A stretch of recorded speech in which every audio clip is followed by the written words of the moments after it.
Precipitando la ciencia, ética e integridad en la investigación.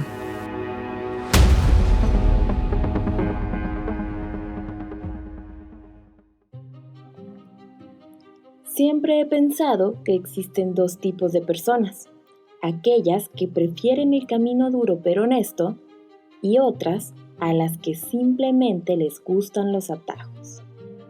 Como Richard Smith dijo en el ABC del 2015, sería una gran ingenuidad pensar que la investigación es excepción a las faltas que el hombre comete en otras actividades.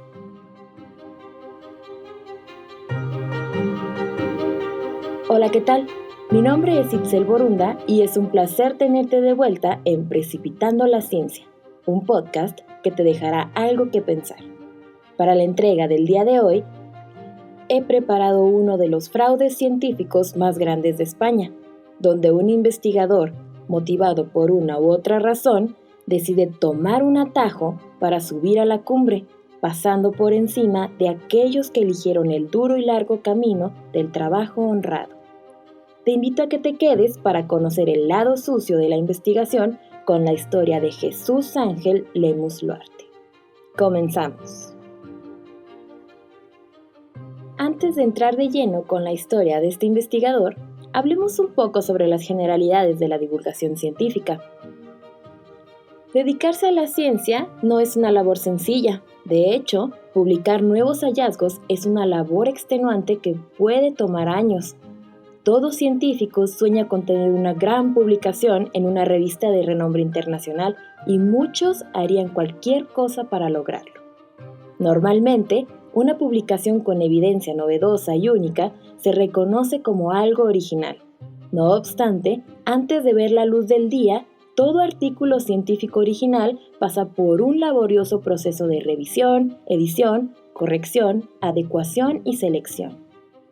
Es natural pensar que entre más grande es el renombre de la revista científica, más riguroso y estricto es el proceso de revisión y selección, haciendo que solo los trabajos más excepcionales sean publicados en las grandes titulares.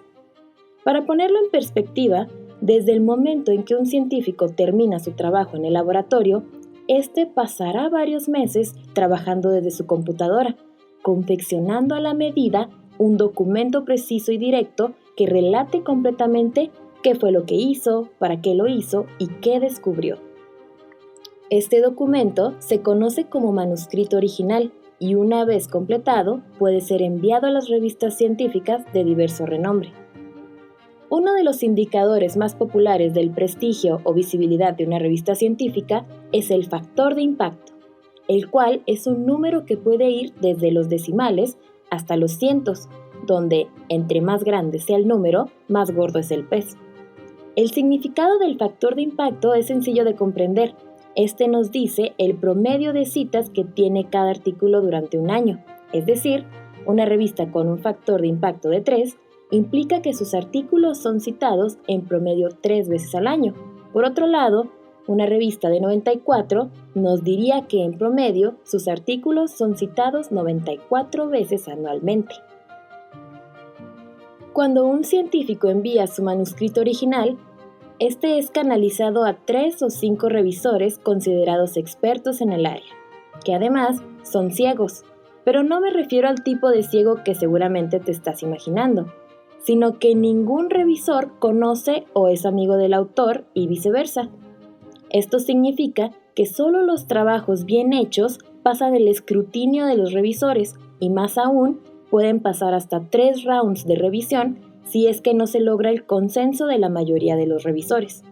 Durante este proceso, los expertos cuestionarán al autor, buscarán resolver sus dudas e incluso pueden solicitar información extra, bases de datos, resultados de ensayos fracasados o fotografías con tal de validar la veracidad de las evidencias encontradas por los autores, haciendo este un proceso extenuante que puede alargarse por meses. Finalmente, si todo sale bien, será aceptado, editado y publicado en la revista de interés. Sin embargo, ¿con qué fin? El científico rara vez persigue la meta de enriquecerse y ser millonario.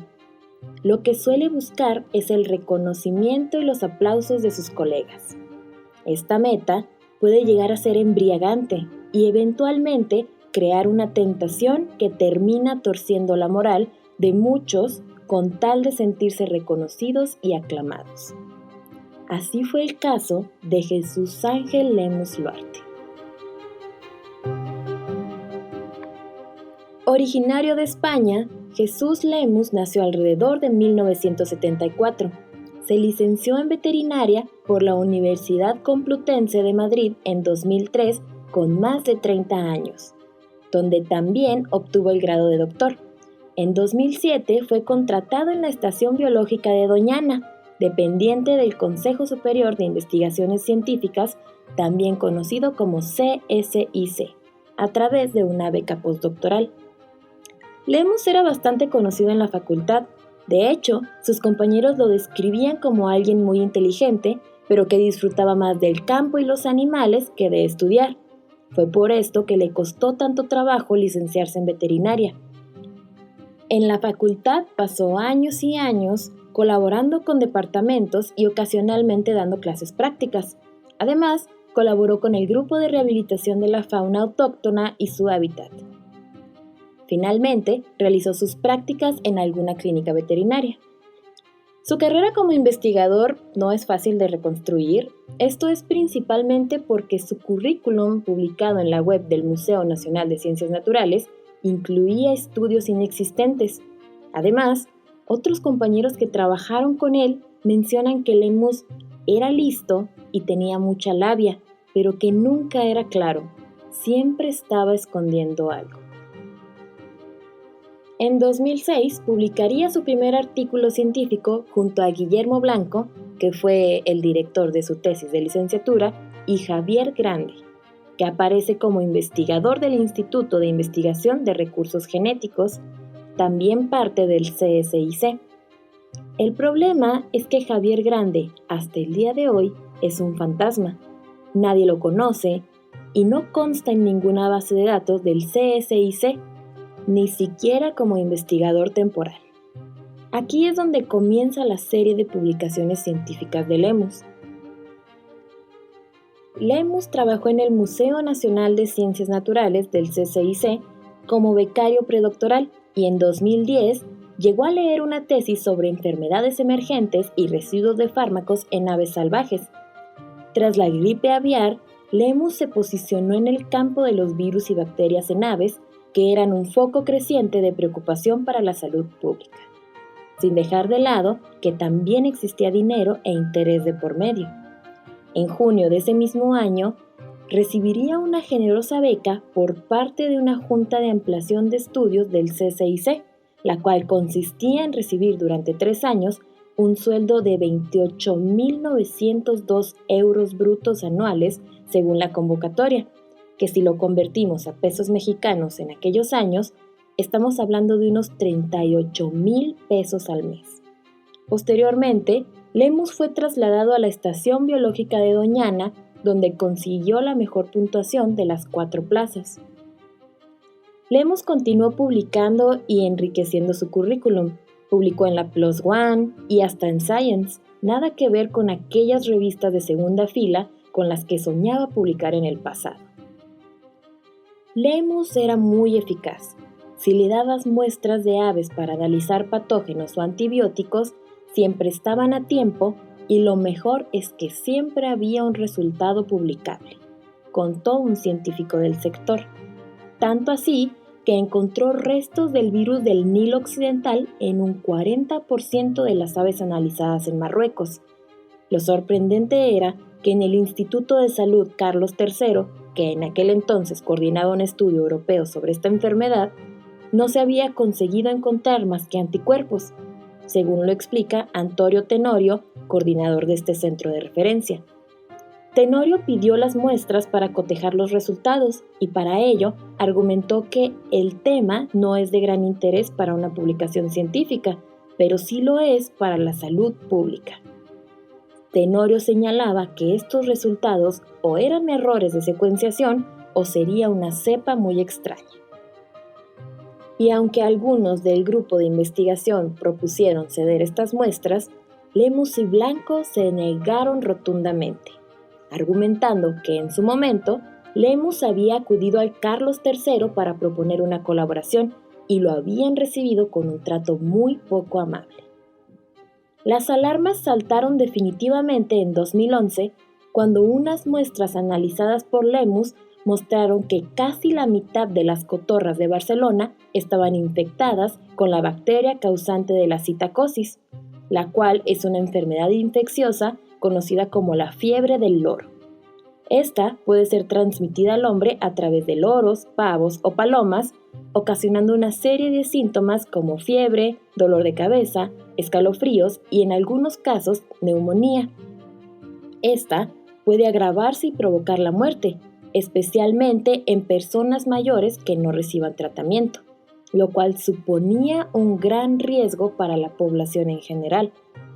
A raíz de esto, sus compañeros de Doñana ya no pudieron disimular sus sospechas y le tendieron una trampa. Le mandaron muestra de plasma duplicadas. Las que procedían de zonas infectadas iban etiquetadas como limpias y viceversa, donde Lemus cayó redondito en la emboscada. Además, otros investigadores enviaron esas mismas muestras de las cotorras al laboratorio de referencia del gobierno y los resultados no coincidían con lo reportado por Lemus, lo que demostraba una gran falta de congruencia que debía ser revisada por los comités de ética correspondientes. Porque no solo estos resultados no eran reproducibles, sino que eran radicalmente distintos a los del laboratorio de referencia, que de una presencia del patógeno muy baja, como es habitualmente. Los miembros de la Estación Biológica de Doñana siguieron la investigación y rastrearon los centros con los que Lemus decía colaborar. Contactaron con la Universidad de Utrecht en Holanda y con la empresa Ingenasa de Madrid, que supuestamente habrían realizado los análisis de patógenos con técnicas moleculares.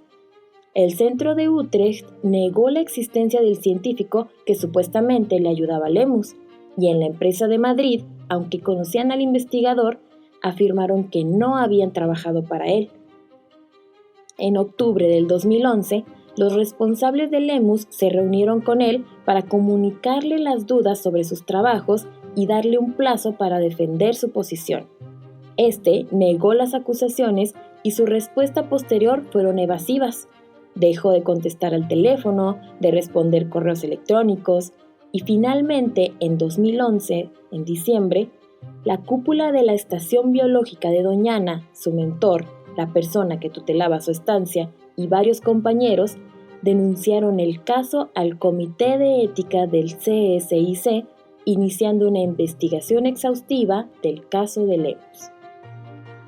Lemus dijo que todo se trataba de una cacería en su contra, negó todo y amenazó con demandar al diario que expuso su caso.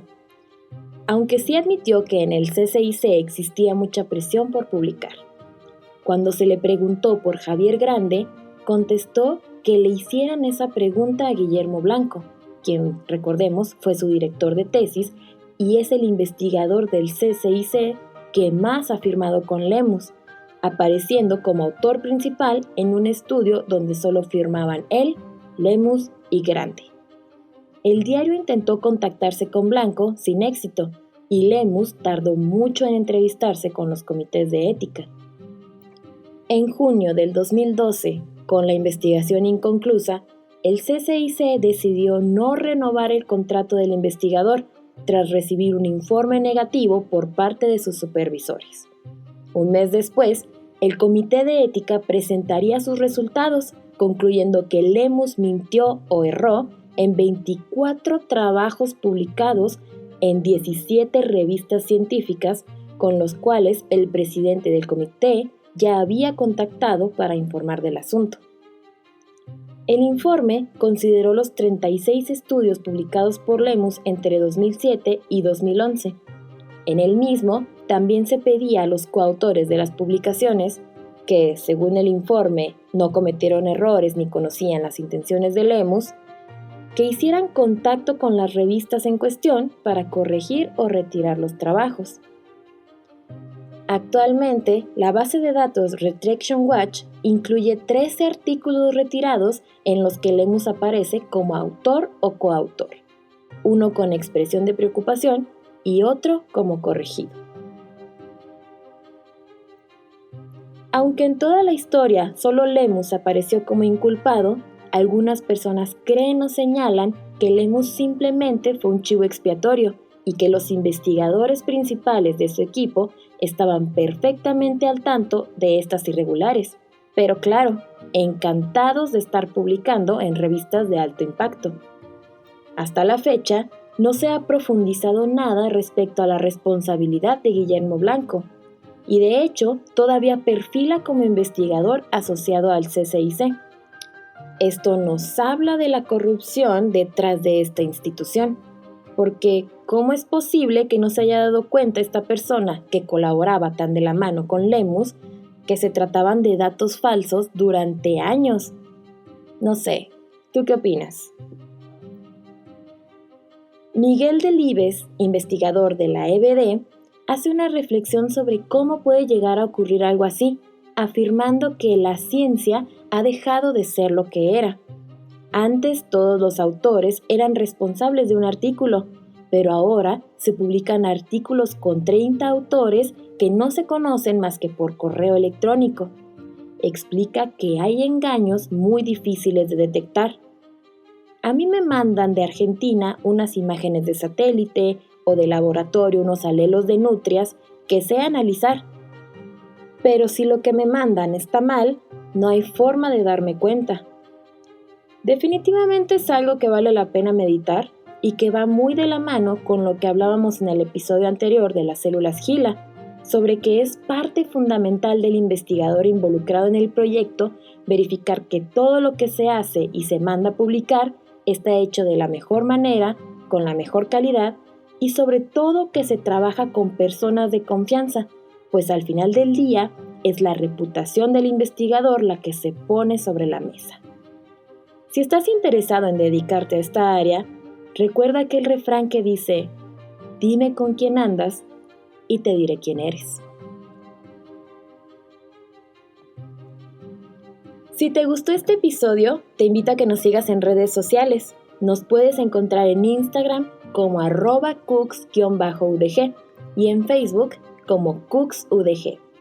Ahí podrás encontrar información relevante sobre salud y además te mantendremos al tanto de los próximos episodios de Radio Cooks. También te invito a que escuches las otras entregas que tenemos preparadas esta segunda temporada.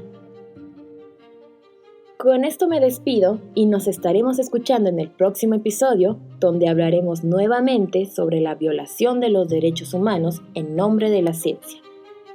¡Hasta la próxima!